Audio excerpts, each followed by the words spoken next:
Greetings, my fellow Americans, and welcome to another episode of the Great Montana Conspiracy Podcast. This week, something really interesting happened in Montana. We actually had a rare break between the powers that be within the state legislature and the Montana Supreme Court.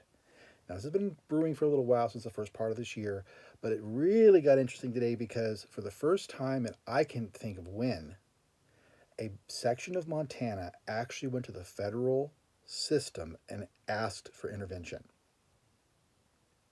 for the first time. And it has to, of course, be the Montana legislature because of all the branches of government. The Montana legislature is the least structured, least. Sorry, my cat over here is scratching on her pole, and I was wondering what that sound was.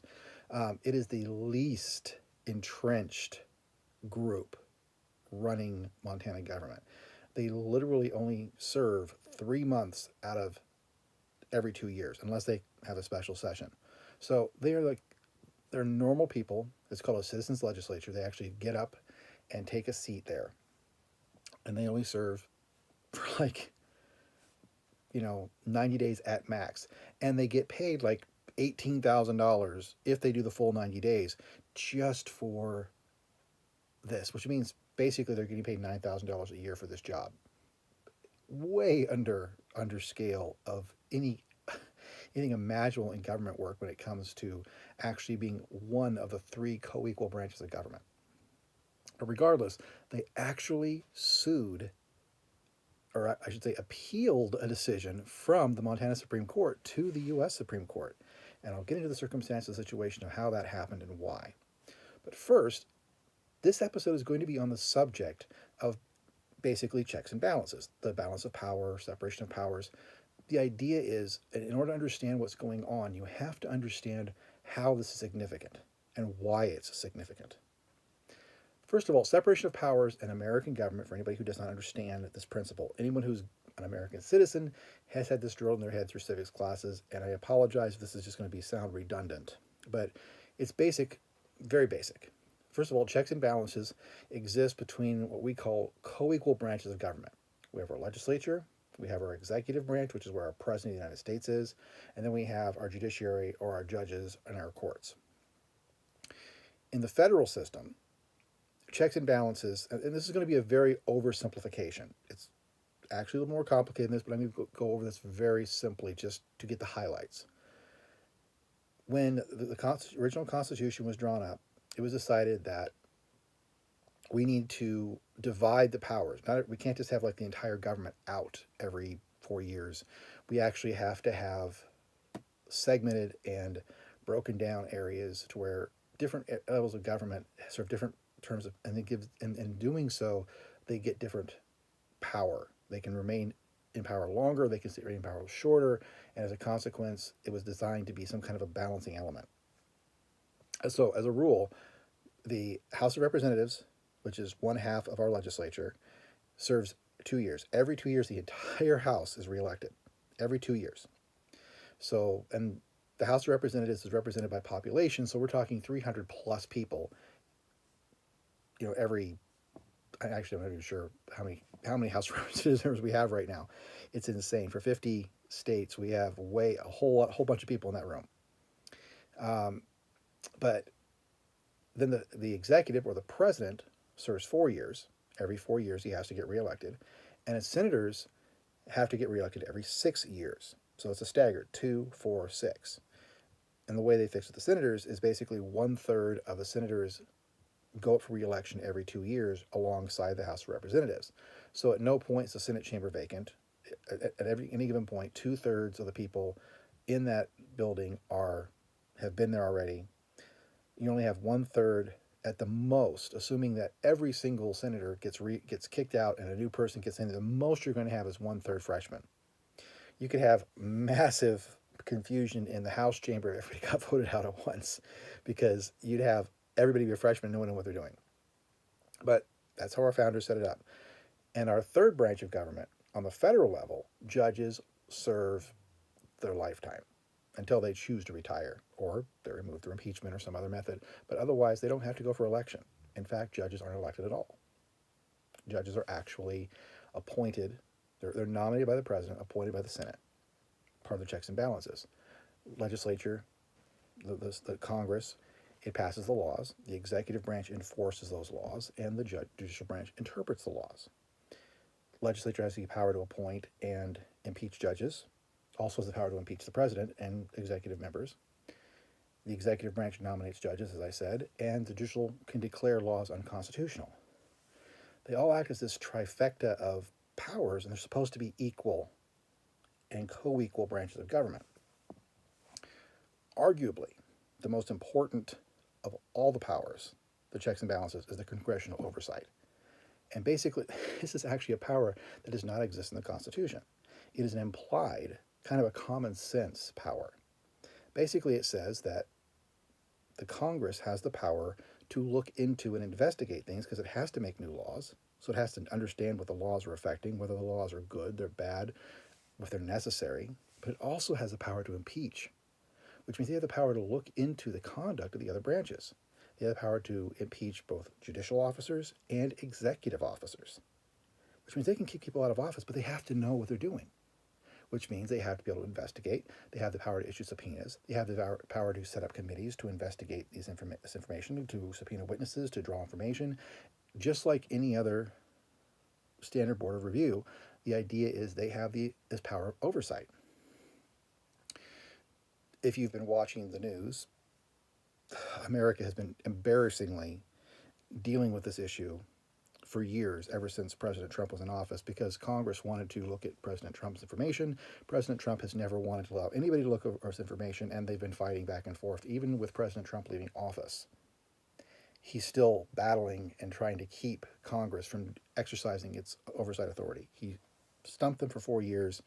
He's continuing to stump them into the next president's tenure, and he's obviously going to keep doing it as long as he possibly can.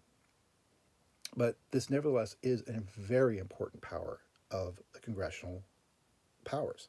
Now, the states, we have 50 states, plus a little smattering of territories, but all of our states have equal or equivalent powers on their level. Now, judicial officers are not given, lifetime appointments. In most cases, they serve 4 years at state level. But nevertheless, the powers are pretty similar. You have the same oversight, a power that exists for the Montana State Legislature as it exists for the federal Congress. In fact, the Montana Constitution, Article 5, Section 13, grants the power to impeach to the legislature, to impeach any executive officer or judicial officer.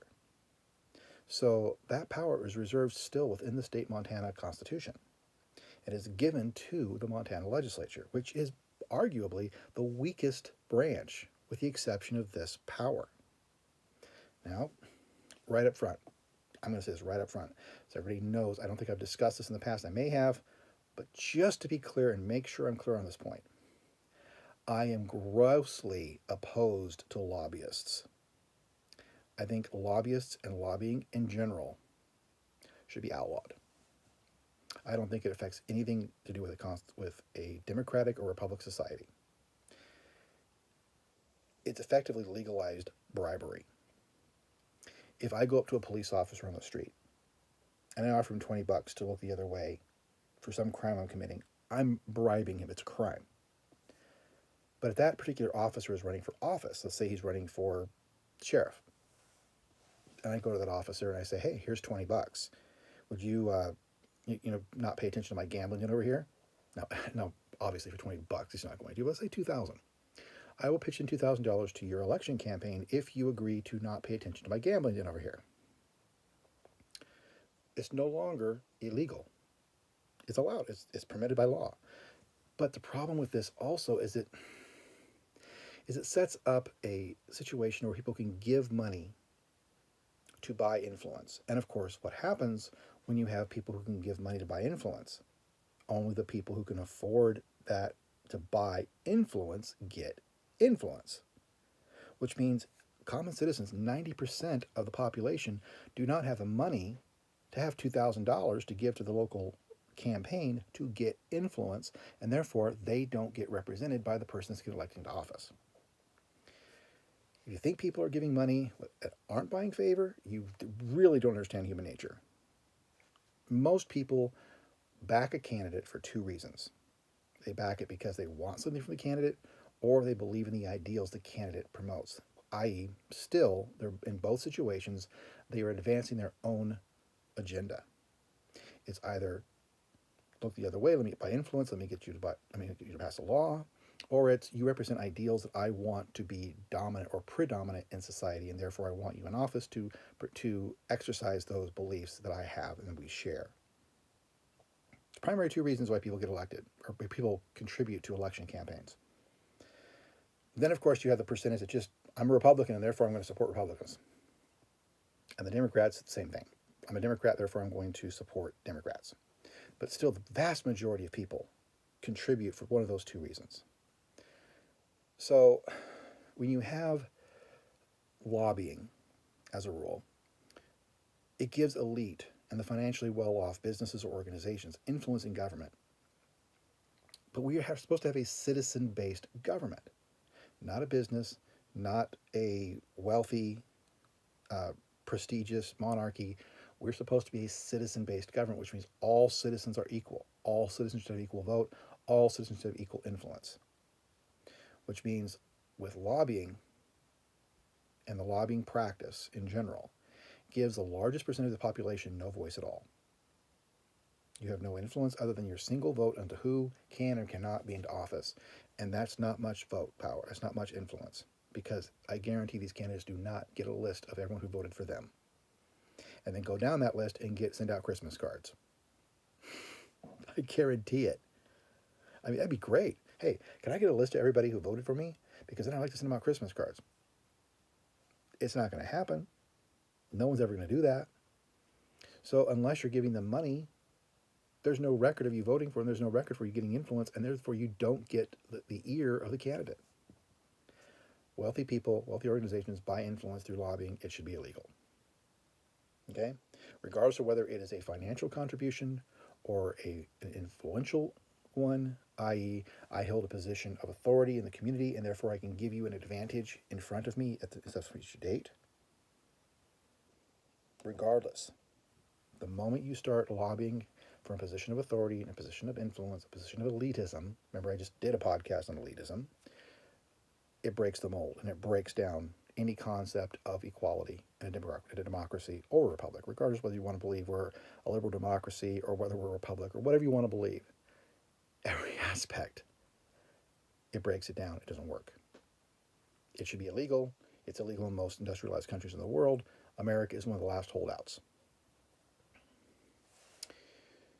So, as the background of the podcast tonight, Montana Legislature, as I mentioned, meets for 90 days every 2 years, unless they call for a special session, in which case they meet every odd-numbered year. Special sessions would be on even-numbered years. But we do have what are called year-round interim committees, which are committees that are designed for basically gathering information. This is the oversight aspect of the Montana Legislature. This is the form it has taken. Because it is not a year-round institution, and information obviously doesn't just become relevant 90 days out of a 2-year period. That is very important that these interim committees exist, and they have the oversight and they have the influence and they have the financing and the backing to do this. Basically, this is the nexus for all information gathering and bill development that 90% of it. I'm sure there's legislators who walk on the floor day one and drop something they've written in their office over the summer. But and for the record, January through March, I believe, this is right there at the beginning of the year, is the 90-day period for, I believe it's like January 20th through, it might be through the first week of April. I don't remember exactly. It's just right there at the beginning of the year.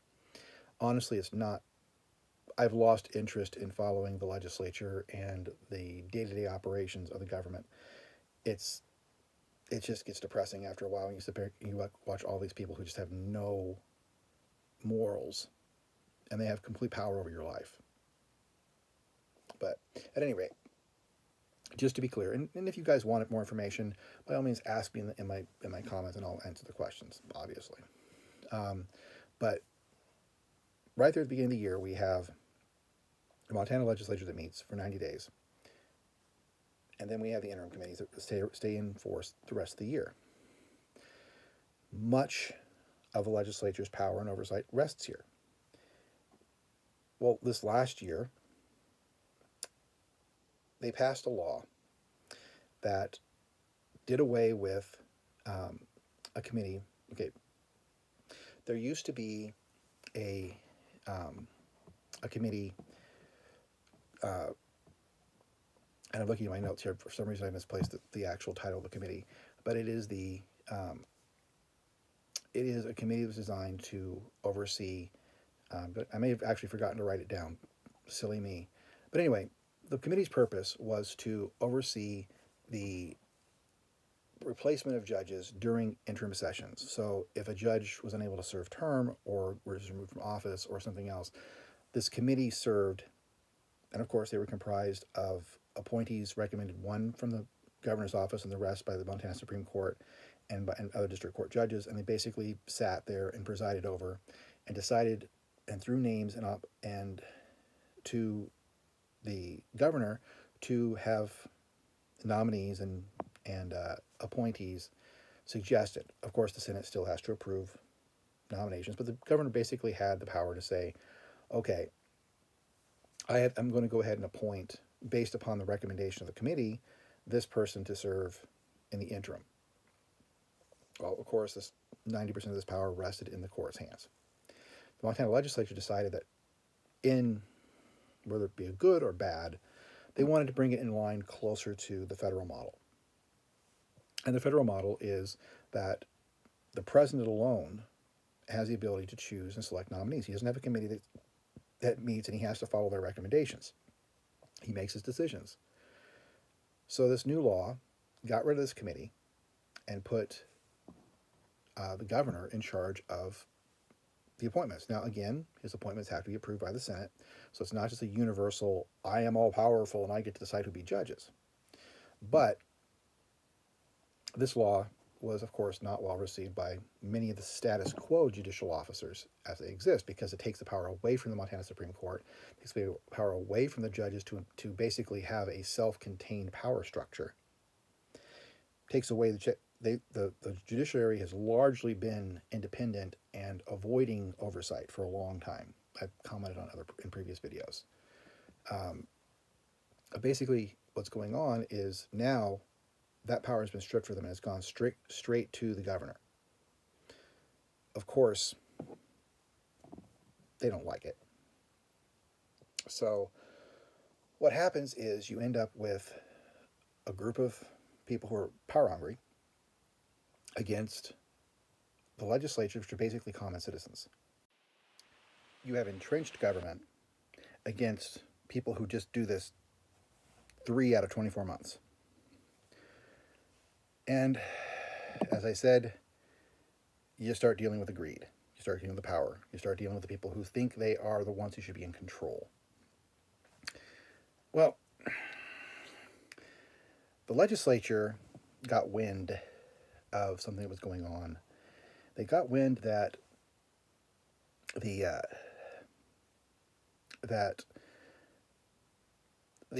not only did the Supreme Court Chief Administrator, but the Chief Justice, several district court judges across the state were actively lobbying against this law. Actively lobbying.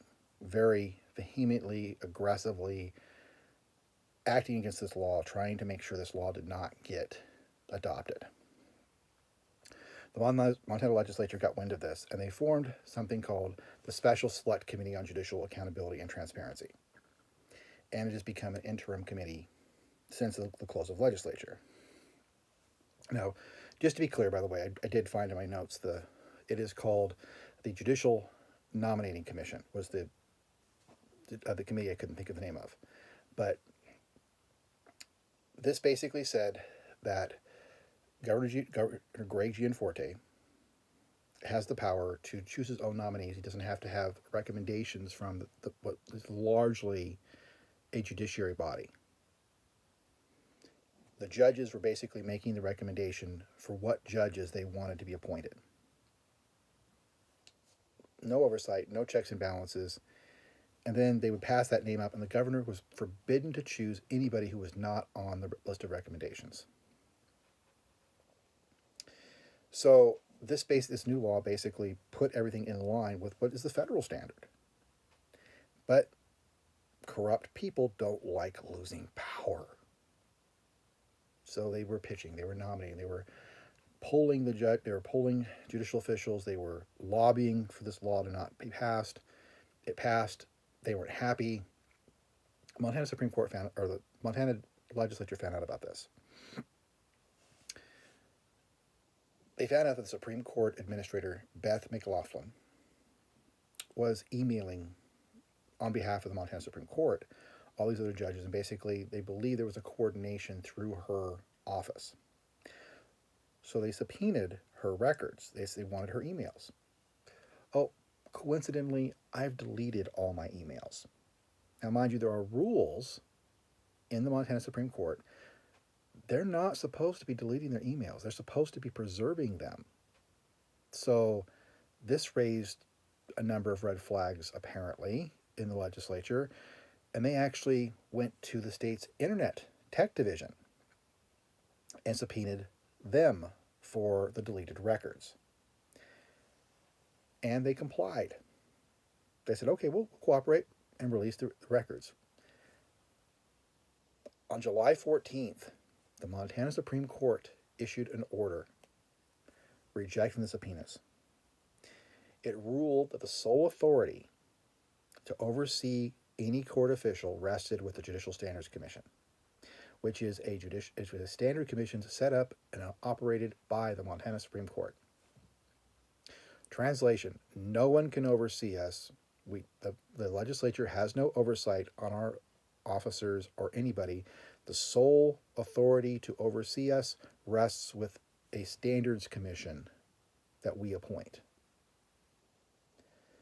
Remember, I said this is about separations of powers. This is about checks and balances. This is about no branch being sovereign.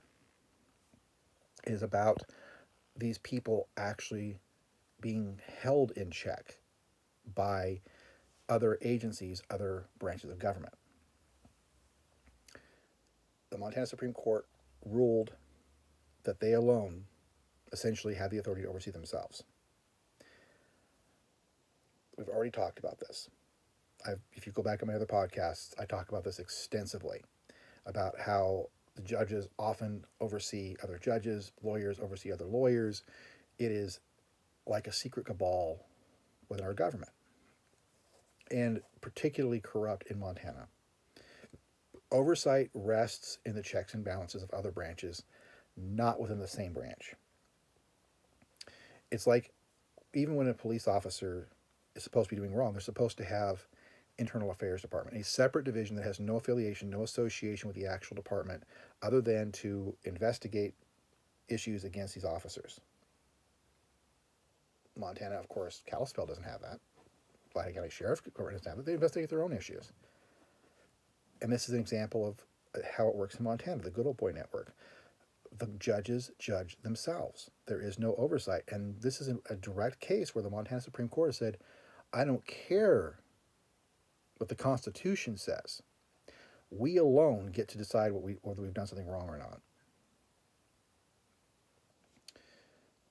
So how did the court unanimously, this never happens. You at least have like one or two dissenters in major cases. Unanimously, all the judges came out with this statement and signed this statement. This statement was written by Justice Beth Baker. Basically, it said that the director of the Department of Administration, which in this case we're talking about the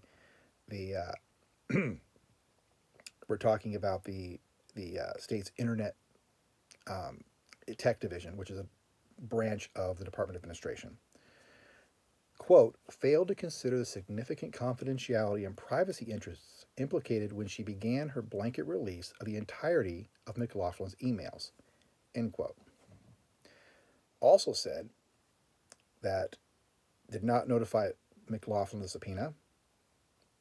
She wasn't required to be notified of it, by the way, or give her a chance to review the materials or challenge their release in court. Again, they went to her first. She said they were deleted. She covered it up, ladies and gentlemen. She covered it up. She didn't want those emails released. And there's nothing in the law that requires that McLaughlin, who's not the subject any longer of the subpoena, to be notified that another agency has been subpoenaed for her records. Nothing. Montana Supreme Court said, we don't like the idea that you're doing this, and this is our justification. And it's just that. It's a justification. The truth is, they're hiding something. Did the emails requests overstep anything? Of course not. No. It's basic oversight 101. The legislative branch has oversight of the other two branches. They have the ability to subpoena records and determine what's going on. Is the Supreme Court following its own rules about preserving emails? Is it doing something shady in the background? Is it using state resources and state time and paychecks and everything else to lobby against another branch of government? In this case, two branches of government. The biggest issue here is that the Montana Supreme Court ruled to protect itself from oversight. Itself. Like I said, this is a very rare break from the good old boy network. Because this week, the Montana legislature actually appealed this decision to the United States Supreme Court. An agency of Montana government actually went beyond their boundaries and went to the U.S. Supreme Court to decide this issue. This never happens. Ladies and gentlemen, this never happens. This is the statement coming from the Montana legislature. The Montana legislature appealed a Montana Supreme Court decision to the U.S. Supreme Court yesterday, pointing to the 14th Amendment due process violations in a high-profile case between the state's legislative and judicial branches of government. The appeal to federal court centers on the fundamental principle of due process that, quote, no person can be the judge of their own case, end quote. The appeal was filed by the Montana Department of Justice, which represents the legislature in this case. This was the statement issued by the legislature. Okay? So this is what we're looking at. We're looking at a situation to where, correctly so, no man can judge their own case. Montana legislature was following its constitutional obligations and duty in oversight. Montana Supreme Court didn't want to be overseen, so on their own behalf, they ruled to shut down the subpoena and say, you can't even reissue the subpoenas, they're illegal. You can't oversee us, you can't do your constitutional duty because we say so. Power corrupts, absolute power corrupts absolutely, and until this point, the Montana Supreme Court has largely been unsupervised because the legislature, whose job it is to oversee them, doesn't exist in most of the years. 90 days out of 24 months of schedule. They're really just this drop in the bucket compared to the Montana Supreme Court that stays in power year round. So, obviously, the Montana legislature is right here. The legislature has oversight and subpoena power. Supreme Court cannot oversee itself. It can't, not in a situation where you have co-equal branches of government. So what exactly is the Supreme Court hiding? That it has risked this kind of a public spectacle. Clearly, they want to hide whatever the emails say about the lobbying, but what else are they hiding? What are they so panicked about? The lobbying issue really isn't that big of a deal. And at the end of the day, oh, guess what? Maybe you didn't retain your emails. Oh, okay, bad us. Make sure you do that. Okay, bad you. Lobbying, we're pulling it. They could argue we're pulling information. We're trying to find out where support lies in the state for this. We're concerned this is going to be going up for review, and therefore we want to be aware. They could argue this. They didn't have to do this. They didn't have to issue a subpoena. And the problem is that, and this is where the real interesting aspect comes in. The legislature asked for all of McLaughlin's emails from the period of time in question, not just the ones dealing with the lobbying. That's where I think the interesting aspect is. The Montana Supreme Court is not so much worried about the lobbying being exposed. They're worried something else is going to come to light, or multiple something else's. They're so panicked that something is going to be exposed by releasing these emails that they issued a clearly and flagrantly unconstitutional order saying that the state legislature cannot review them, cannot oversee them, cannot impeach them, cannot challenge them. The sole power rests within their own committee, their own commission, their Judicial Standards Commission. They alone can decide if they've done something wrong. It is flagrantly unconstitutional, and it's amazing that the Montana Supreme Court is being challenged by the legislature in a federal court. It's amazing. It's wonderful. The problem is, I raised this exact issue. I did. I raised it against Judge Don Malloy and Jeremiah Lynch in the Federal District Court. When I filed a lawsuit several years ago challenging the broad spectrum of the Good Old Boy Network that exists here in Montana, including federal appointees, I named Judge Malloy and Judge Lynch as defendants in the case. They dismissed themselves. They dismissed unilaterally case charges against dozens of people, and then Malloy himself presided over the trial. And I took this exact argument to the U.S. Supreme Court, and the U.S. Supreme Court ignored me. Ignored me. I'm just a little person, no attorney, no clout, no nothing, and I'm one of the 83% people a year they decide not to hear the case of. Significant, critical constitutional issue, I was ignored. So now the question is, are they going to ignore the state? They're making the exact same argument I did. Exact same argument. No person can be the judge of their own case. In this case, judicial officials who are directly affected by this have ruled on their own behalf and in their own favor. They couldn't decide this. They just needed to go to the U.S. Supreme Court to begin with. It should have been, if the Montana State Supreme Court believed they were maligned, the proper authority would have been taken to the district courts, the federal district court, and sue the state of Montana, sue the state legislature there. That would have been the proper course. But no. They decided they were going to unilaterally decide for themselves and on their own behalf in direct defiance of the state constitution. What do we have? We have corruption.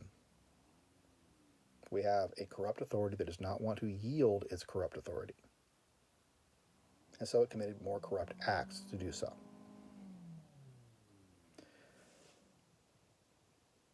The bottom line here is that the Supreme Court has structure, it has orders, it has laws, it has to follow. But the problem is that they're only enforced if they're enforced. That sounds redundant, but it's the facts. A law is only a law if it's actually upheld. I can have a law that says I can't post graffiti on the side of my building, but if I shoot graffiti on the side of my building and nobody says anything, then what's the point? If the Constitution says that the legislature has the power to impeach and has therefore the implied power to oversee the offices it has the power to impeach, or in the case of legislative power, learning about these loopholes that the Montana Supreme Court is using to lobby may require a revision of the law. These are aspects that are critical to the function of the legislature. They are part of the checks and balances that existed since the founding of this country. The Montana Supreme Court thinks they're above the law. They have no law, they have no boundaries, they are only enforceable to themselves. That's corruption. That's the good old boy network, and that's part of the great Montana conspiracy. Thank you very much for listening. If you have any questions, of course, by all means, please send them to me. It'll be very interesting to know if the U.S. Supreme Court actually even hears Montana State, considering the fact I've already raised this exact issue, but we'll see. In the meantime, please support us. If you follow us on YouTube, please like and subscribe, or even if you don't follow us on YouTube, please go to YouTube, look for the Great Montana Conspiracy, like and subscribe. If you want to go to the original source of this podcast, of course, it is at monspiracy.podbean.com. And, of course, if you have any questions about the content of the text that should be attached to this video, if it's not, go to one of those sources. It will be attached there. As I say at the end of these videos, of course, I hope everyone out there is being safe, and whenever possible, please be free. Thank you.